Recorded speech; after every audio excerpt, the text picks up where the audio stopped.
ক্রিকেটের সব খবরাখবর সবার আগে পেতে এখনই সাবস্ক্রাইব করুন এবং বেল বাটনে প্রেস করুন। আফগানিস্তানের সাথে সিরিজের তৃতীয় টি-20 ম্যাচে হোয়াইট ওয়াশ হতে হয় বাংলাদেশকে। এই সিরিজে যে বাংলাদেশ ড্রেসিং রুমে অশান্তির বাতাস বইছিল সেটা অনুমান করাই যাচ্ছে। এবার বেরিয়ে এলো সত্য ঘটনা। জনপ্রিয় ক্রিকেট পোর্টাল ক্রিক ইনফো দিল সেই তথ্য। তাদের এক প্রতিবেদনে জানানো হয়, তৃতীয় টি-20-র আগে কথা কাটাকাটির এক পর্যায়ে হাতাহাতিতে জড়িয়ে পড়েন দুজন বাংলাদেশি ক্রিকেটার। আর তারা হলেন মেহেদী হাসান মিরাজ ও সাব্বির রহমান।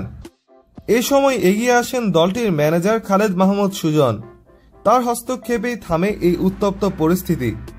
সেই ম্যাচে সাব্বিরকে বাদ দেওয়া হয় বাংলাদেশ দলের একাদশ থেকে। বদলি হিসেবে সুযোগ পান মেহেদী হাসান মিরাজ। উল্লেখ্য, এই ম্যাচে ক্রিকেট প্লেয়ারদের মাঝের ডাগআউটে মিরাজকে দেখা গেলেও দেখা যায়নি সাব্বির রহমানকে।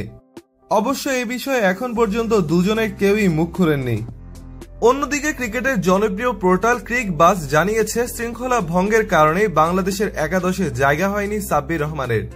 সিরিজের দ্বিতীয় টি-20 ম্যাচের পর টাইগার অলরাউন্ডার মেহেদী হাসান মিরাজের সাথে কথা কাটাকাটিতে লিপ্ত হন সাব্বির রহমান, যার এক পর্যায়ে তা হাতাহাতিতে রূপান্তরিত হয়।